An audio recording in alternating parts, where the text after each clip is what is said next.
오늘 함께 은혜를 주고받을 말씀은 누가복음 1장 5절로 7절입니다. 누가복음 1장 5절로 7절 우리 한 절씩 교독하시고 마지막 절 합독하시겠습니다. 유대 왕 헤롯 때에 아비야 반열에 제사장 한 사람이 있었으니 이름은 사가랴요 그의 아내는 아론의 손이니 이름은 엘리사벳이라.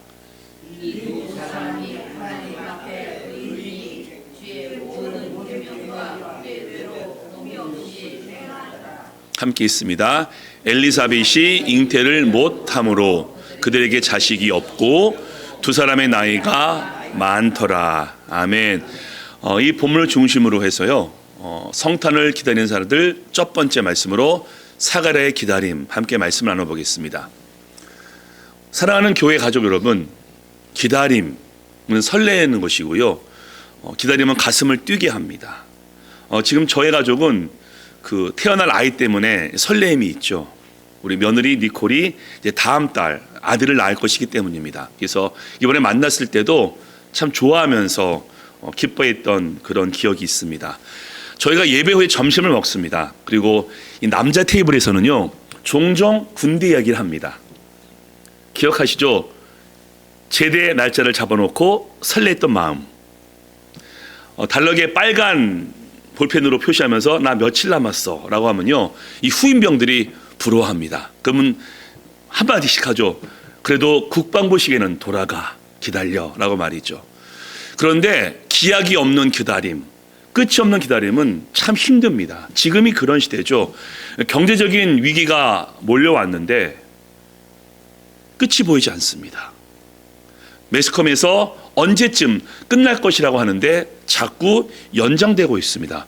한 예로요, 이 땡스기빙이 지나면은 많은 집들이 크리스마스 데코레이션을 하는데 저희 동네는 올해 확 줄었더라고요.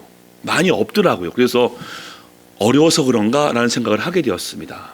속히 하나님의 은혜 가운데 이 경제적인 위기가 지나가기를 간절히 소망합니다. 그럼 신앙에 있어서, 믿음에 있어서 우리가 어떤 때는 기약이 없는 기다림도 해야 되는데 그 기다림을 어떻게 우리가 감당해야 되겠습니까? 자, 12월입니다. 오늘 제목이 성탄을 기다리는 자들 시리즈입니다. 작년에도 그 주제였습니다. 아마 내년에도 그렇게 할 듯합니다. 왜? 성탄은 매년 맞이하기 때문에. 그래서 작년에 뭐 했는가 봤더니 동방 박사들, 목자들, 그리고 사과를 했습니다. 제가 기억을 못했습니다. 왜냐하면 작년 설교를 보게 되면은 올해 설교에 좀 엉뚱할까봐 설교를 준비한 다음에 작년 걸 보았는데 똑같은 사과에 똑같은 본문이라서 큰일 났다라고 생각했습니다. 하지만 다행히도 본문은 같지만 내용이 많이 달라서 안도한숨을 쉬면서 말씀을 이렇게 준비하게 되었습니다. 자, 말씀을 전하기 전에 기억할 내용이 있습니다. 사가랴, 엘리사벳, 마리아 등등은 기약이 없는 기다림이었습니다. 왜? 예수님이 언제 오실지 모르기 때문에.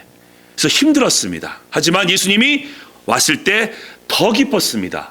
왜? 너무나 영광이 임했기 때문에. 하지만 저희는 솔직히 힘은 들지 않습니다. 왜? 우리는 성탄이 이미 있음을 알고 있기 때문에. 그래서 기쁨이 덜 할지도 모릅니다.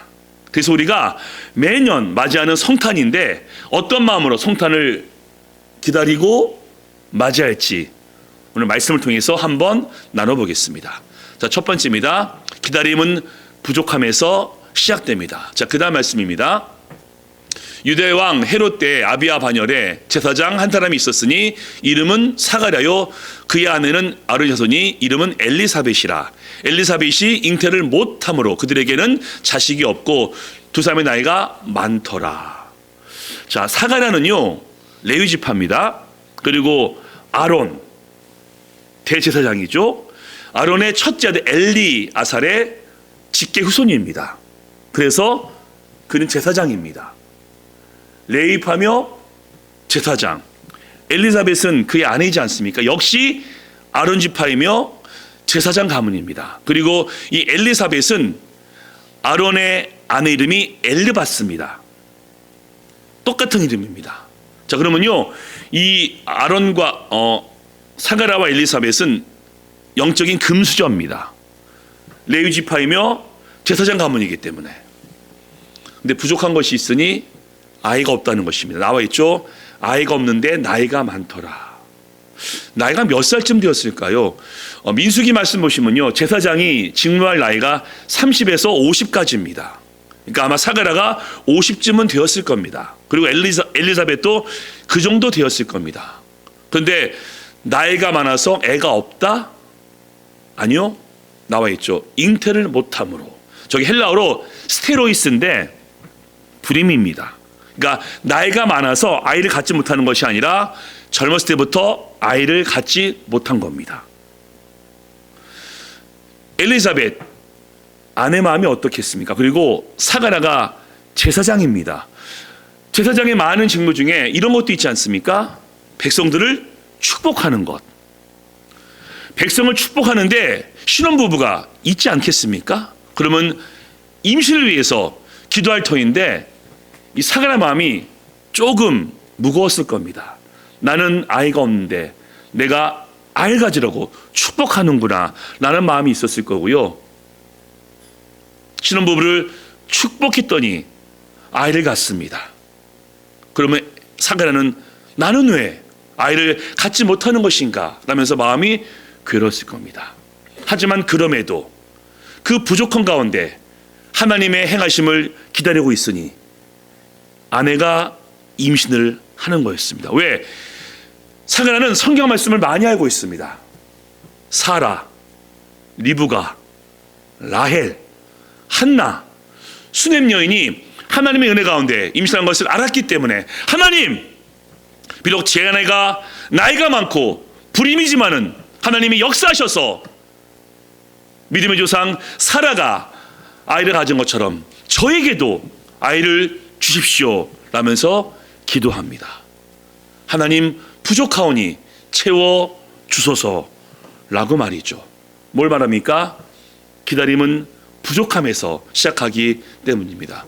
제가 이 장면 볼 때마다 떠오르는 선배 목사님이 있습니다. 이 선배 목사님 참 가까운 분인데요, 결혼 5년 차 때까지 아이가 없었습니다. 많이 힘들어 했습니다. 특별히 한국에는 대신방이 있지 않습니까? 연초마다 대신방 할 때마다 이 선배님은 너무너무 힘들어합니다. 왜? 신혼부부집에 가서 축복해야 되는데 아이가 없는 내가? 자격지심이 좀 있었고요. 특별히 열심히 기도했더니 그 신혼부부가 아이를 가지면요, 하나님, 나는 왜? 라면서 기도하곤 했습니다. 사가랴가 바로 그런 거죠. 제사장인데 백성들을 축복하는데 정작 자기는 아이가 없으니 얼마나 힘들었겠으며, 하지만 그럼에도 기다려서 하나님의 응답을 받게 되었고, 우리 선배 목사님도 포기하지 않고 기도함을 통해서 6년 차 때 아이를 갖게 되면서 기뻐했던 모습이 지금도 생생합니다. 자, 그런데 부족함이 채워졌습니다. 그게 어떤 부족함이죠? 가장 부족한 거. 가장 부족한 게 채워지게 되면요, 또 그 다음 부족한 것이 보이면서 그 부족함을 채우고 싶어 합니다. 여러분, 그게 잘못된 게 아니죠. 우리 인지상정입니다. 가장 큰 부족한 것을 위해서 기도하고 하나님이 채우시면요, 이제 그 다음 부족한 것이 보이면서 하나님 그것도 채워달라고 기도하게 됩니다. 왜? 기다림은, 소망은 부족함에서 시작하기 때문입니다. 또 한 부부가 기억이 납니다. 제가 목회할 때 한 부부인데요, 한국에서 좋은 직장을 다녔고요, 직장에서 서포트해줘서 미국에 유학을 왔습니다. 모든 유학 자금을 회사에서 대주는 겁니다. 그리고 공부를 마치고 돌아가게 되면요, 승진이 이미 약속이 된 그런 부부였습니다. 근데 결혼 10년이 지났는데 아이가 없습니다. 그 당시 저랑 나이가 큰 차이가 없었거든요. 근데 아이가 없다 보니까요, 기도 제목은 단 한 가지, 임신. 특히 아내분은 늘 힘들어 보였습니다. 그래서 말씀을 증거하면서 이 아이 얘기가 나오면요, 많이 울었던 것 같습니다. 이제 제가 그 후에 한국에 들어가게 됐고요, 그 부부도 한국에 들어갔습니다. 소식을 들었습니다. 10년 넘어서 아이를 갖게 됩니다. 너무너무 기뻐했을 겁니다. 그리고 전화했습니다. 어떠냐고 했더니 너무 행복하다라고. 그리고 아이가 잘 자라고 있다고. 하지만 목사님 기도해 주세요. 부족한 게 있습니다. 힘든 게 있습니다. 라고 말이죠. 잘못입니까? 아닙니다. 그게 우리의 연약함입니다.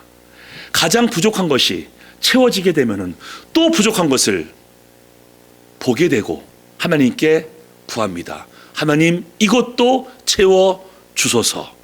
결국 부족함이 소망을 갖게 하고 그 부족함이 하나님을 찾게 합니다. 저 또한 마찬가지입니다. 하나님께서 은혜 가운데 많은 걸 채워주셨는데 저도 부족한 게 있거든요. 하나님께 기도합니다. 하나님 이것이 부족하오니 채워주소서라고 말이죠. 그리고 그 부족한 가운데 하나님은 어떻게 역사하십니까? 자, 두 번째입니다. 두 번째, 기다림 중에 약속이 있습니다. 자, 그 다음 말씀 보시겠는데요. 천사가 그에게 이르되 사가랴여 무서워하지 말라. 너의 간구함이 들린지라. 그렇죠? 기도했죠. 내 아내 엘리사벳이 내게 아들을 낳아주리니 그 이름을 요한이라 하라. 그가 또 엘리야의 심령과 능력으로 주 앞에 먼저 와서 아버지의 마음을 자식에게 거센 자를 의인의 슬기에 돌아오게 하고 주를 위하여 세운 백성을 준비하리라. 아멘. 사가랴가 포기하지 않고 기도합니다. 나이가 많았고 아내가 불임이지만은 하나님의 역사를 그가 믿었기 때문에 그런 기도했고 하나님이 응답하십니다. 아들을 주겠다. 그 이름을 요한이라 하라. 얼마나 기뻤겠습니까? 기적 가운데 아이를 가질 수 있게 되었고 하나님이 간구를 응답하셔서 역사했으니 너무나 기뻤습니다. 근데 저 중요한 말씀이 있죠. 17절 말씀에 그가 또 엘리야의 심령과 능력으로. 엘리야를 왜 언급합니까? 사가랴는 말씀을 많이 아는 자입니다. 구약 말씀을 통해서 하나님께서 메시아 구원자를 보낼 것이다 라고 수없이 약속하셨습니다. 그리고 그 전에 구원자를 메시아를 보내기 전에 말라기 4장 말씀에 보라 크고 두려운 여호와의 날이 오기 전에 내가 너희에게 선지자 엘리야를 보낼 것이라 라고 약속하셨습니다. 그럼요, 사가랴는 알고 있는 거죠. 엘리야가 오게 되면은 예수님이 오시는 건데 내 아들 침례 요한이 엘리야니 예수님이 곧 오시겠구나 라고 확신하게 됩니다. 그러면 지금 사가랴는 두 가지가 기쁜 거죠. 하나님이 아들을 주실 것이며 이제 곧 메시아도 보내주시겠구나 라고 말이죠. 기다림 중에 약속을 받게 되었고 그는 너무나 기뻐하며 너무나 즐거워합니다. 믿음 생활을 얘기할 때 뭐 많은 정의가 있겠지만요. 뭐 믿음 생활을 우리가 믿음, 소망, 사랑이라고 얘기할 수도 있습니다. 왜? 신앙생활은 믿음으로 시작되죠. 우리 예수님을 믿음을 통해서 구원받기 때문에 신앙생활의 시작은 믿음입니다. 그리고 우리의 성숙, 우리의 변화는 사랑입니다. 가장 큰 계명, 하나님을 사랑하고 이웃을 사랑하라. 사실 이 말씀에 모든 게 다 담겨져 있습니다. 하나님을 사랑하는 것은 온전한 예배이며 그 예배 가운데 은혜 받은 자가 이웃을 사랑하는 것입니다. 그게 이 땅에서 우리가 감당할 사명이죠.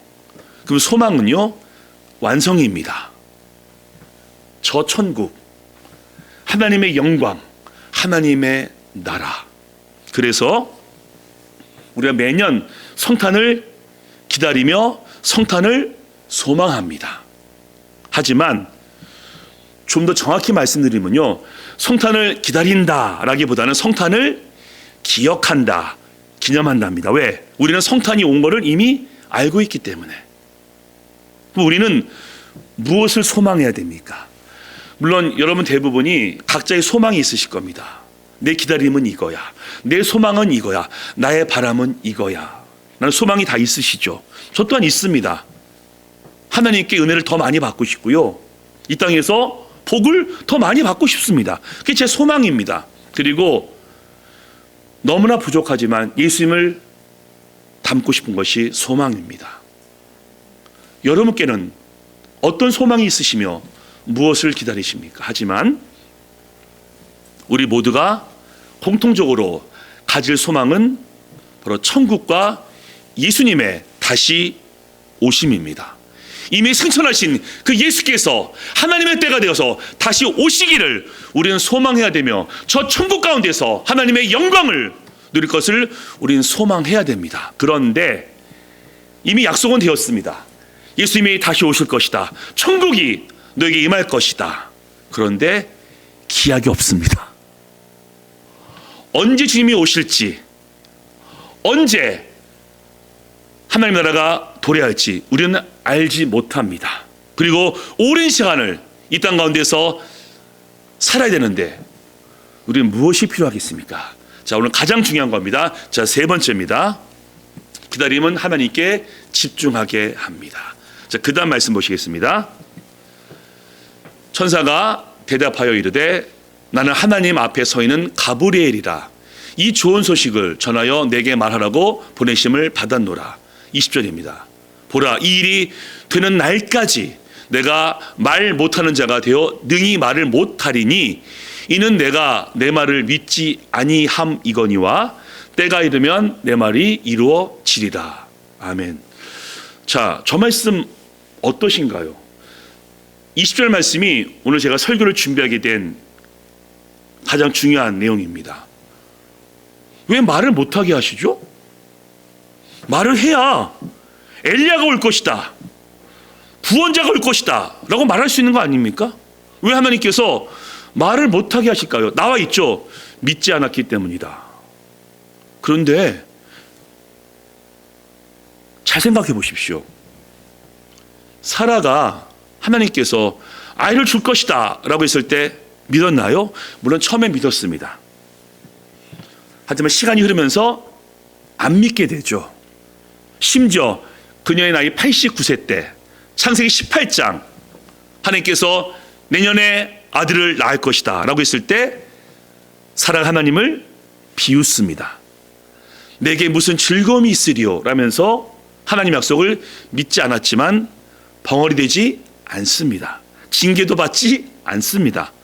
자, 수냄 여인 나이가 많았죠. 엘리사가 약속합니다. 내년에 아이를 가질 것이다. 그때 뭐라고 하죠? 나를 속이지 마옵소서 라고 하면서 믿지 않습니다. 하지만 그녀는 벙어리가 되지도 않았고 아들을 안 준 것도 아니었습니다. 근데 왜 사가랴는 말을 못하게 하십니까? 게다가 이 사가랴는요, 아까 읽으셨죠? 1장 6절 말씀. 사가랴와 엘리사벳은 의인이니 하나님의 율법과 규례에 있어서 흠이 없는 자라라 이렇게 말씀하고 있습니다. 성경에서 의인이다 라고 평가되는 몇 명 안 되는 사람 중에 한 명입니다. 노아가 의인이었다, 사가랴도 의인이다 라고 얘기하고 있는데 왜 말을 못하게 하십니까? 자, 이거는요, 모세를 부르시고서 기적을 보이시지 않습니까? 모세가 못합니다 하니까 기적을 보이시죠. 기도원을 부르시고 하나님께서 또 기적을 보이십니다. 이사야도 하나님의 영광을 보고서 하나님께 사명을 감당하겠다라고 약속합니다. 사가랴가 말 못하는 것도 하나님의 증거입니다. 비록 말을 못한다라고 부정적으로 보일 수 있지만은 하나님께서 그의 약속하셨고 그 약속의 징표로 말을 못하게 하신 겁니다. 그래서 옥스퍼드 원어 주석은 이렇게 말하고 있습니다. 사가랴가 말을 못하는 것은 하나님께서 약속을 이루기 위한 징표다라고 말이죠. 증거가 또 있죠. 때가 되면 내 말이 이루어지리라. 뭘 얘기하죠? 때가 되면은 아들을 가질 것이다. 때가 되면은 메시아가 올 것이다. 때가 되면 내 입이 다시 열릴 것이다 라고 말씀하십니다. 여러분, 사가랴 마음이 어떻을까요? 기쁨과 감격 가운데 때를 기다립니다. 그리고 그 때까지 사가랴는 무엇을 합니까? 자, 아까 말씀드렸죠. 우리는 성탄을 기다리고 기대하기보다는 기념하고 기억하는 겁니다. 왜?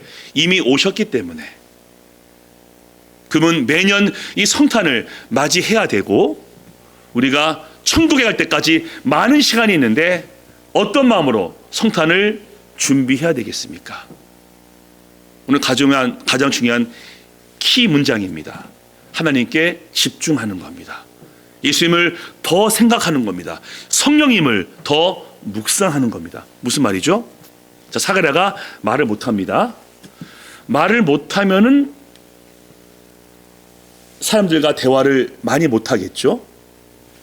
일도 아마 덜 했을 겁니다. 그리고 그 말 못하는 시간 동안 하나님께 집중합니다. 하나님, 저에게 아들을 주셔서 감사합니다. 하나님, 메시아를 보내시기에 감사합니다. 저에게 약속의 증거로 말을 못하게 하심에 감사합니다 하면서 사가랴는 하나님께 집중합니다. 말은 못해도 영으로 하나님께 기도할 수 있기 때문에 사가랴는 말 못하는 기간 동안 하나님께 집중하며 하나님을 더욱더 뜨겁게 만납니다. 사람 교회 가족 여러분, 지금은 참 집중하기 어려운 시기라 생각합니다. 첫 번째는요, 우리 주위에 재미있는 게 너무나 많이 있고요, 흥미있는 게 너무나 많이 있어서 하나님에게서 시선을 멀어지게 합니다. 제가 이 부분은 많이 말씀드렸기 때문에 다른 얘기하겠습니다. 지금은요, 정적이다, 움직임이 없는 것보다는 동적이며 움직임이 많은 것에 눈이 더 갑니다. 그래서 묵상, 오랫동안의 기도, 이런 단어가 점점 멀어지고 있는 것 같습니다. 혹 묵상하려고 하면요, 오랜 시간 기도하려고 하면요, 집중하게 못하는 것들이 너무나 많이 있습니다. 예를 들어서 하루에 카톡이 얼마나 많이 울리는지요. 카톡, 그렇죠? 그리고 텍스트 메시지 들어오죠. 어떤 소리가 나면서 또 전화도 엄청 많이 옵니다. 물론 우리 예배 때와 새벽 예배 때는 핸드폰을 끄죠. 하지만 저도 평소에는 핸드폰을 켜놓습니다. 그러면요, 솔직히 말씀드리겠습니다. 설교 준비하다가 카톡이 들어오면요, 카톡을 봅니다. 그리고 응답을 합니다. 전화도 받습니다. 통화하면요, 설교림이 끊어집니다. 그럼 다시 집중하면서 설교를 준비해야 됩니다. 그러면서 느끼는 게, 내가 집중하지 못하는구나. 이 시간만큼은 하나님께 집중하면서 말씀을 묵상하고 기도해야 되는데 너무나 많은 좋은 것들이 내 마음을 분산시키는구나 라고 깨닫게 됩니다. 그래서 이 말씀을 준비하면서요, 제가 고민했습니다. 이번 주 어떻게 할까? 이 말씀을 적용해야 되는데 내가 어떻게 하면 좋을까? 라고 고민하다가 제가 마음에 하나 정했습니다. 이번 주 수요일 저녁에 한 9시쯤 제가 핸드폰 다 끌어놓고서요, 방에 들어갈 겁니다. 불을 끄고 찬송가를 틀어놓고서 그 1시간만큼은 하나님을 만나려고 합니다. 왜? 하나님께 집중하고 싶기 때문에. 물론 여러분 중에는 그렇게 하는 분이 계실 겁니다. 그래도 한번 수요일 밤에 함께 그렇게 하나님께 집중하는 것 어떠시겠습니까? 그게 우리가 성탄을 준비하는 거 아니겠습니까? 그리고 성탄을 준비하면서 우리를 위해서 이 땅에 오신 예수 그리스도, 나를 위해서 죽으시고 부활하신 예수 그리스도를 묵상하면서 또 한번 감사해야 되지 않겠습니까? 하나님의 은혜, 여러분 그러시죠? 하나님이 너무 좋습니다. 하나님을 만나지 못했더라면은, 하나님이 함께하지 못했으면요, 저 정말 너무 힘들었을 것 같습니다. 하나님이 이렇게 부족한 자와 함께 해주시고 이렇게 부족한 자에게 말씀을 증거할 수 있는 특권 주셔서 감사하지 아니할 수가 없습니다. 그리고 성령님이 우리와 늘 동행하십니다. 임마누엘. 그 하나님을 묵상하면서 제가 감사하려고 합니다. 여러분 어떠십니까? 이번 주 그렇게 한번 1시간만이라도 시간을 정해놓고서 모든 것 다 중단하고서 하나님을 만나고 집중하신다라면 새 은혜가 있지 아니하시겠습니까? 바로 그게 뭐죠? 하나님께 집중하는 것. 여호와를 앙망하는 것, 하나님을 묵상하는 것, 그런 자에게 이러한 복이 약속되어 있습니다. 마지막 말씀입니다. 다 같이 읽겠습니다. 시작. 소년이라도 피곤하며 곤비하며 장정이라도 넘어지며 쓰러지되 오직 여호와를 앙망하는 자는 새 힘을 얻으리니 독수리가 날개치며 올라간 같을 것이요 다른 박질하여도 곤비하지 아니하겠고 걸어가도 피곤하지 아니하리로다. 아멘. 이번 주 하나님께 집중하심을 통해서 이 은혜가 있게 되시기를 주님의 이름으로 축원합니다. 아멘. 우리 이번 적용입니다. 적용. 첫 번째입니다. 다 같이 있습니다. 시작. 하나님께 집중하는 한 시간을 갖자. 아멘. 두 번째입니다. 시작. 예수님을 더 생각하며 또 감사하자. 아멘. 그래서 이번 주 하나님께 더 집중하시고요. 하나님을 더 묵상하심을 통해서 성탄의 기쁨, 하나님의 은혜가 더욱더 넘치시고 감사하시고 소망 가운데 승리하시기를 예수님의 이름으로 축원합니다. 아멘.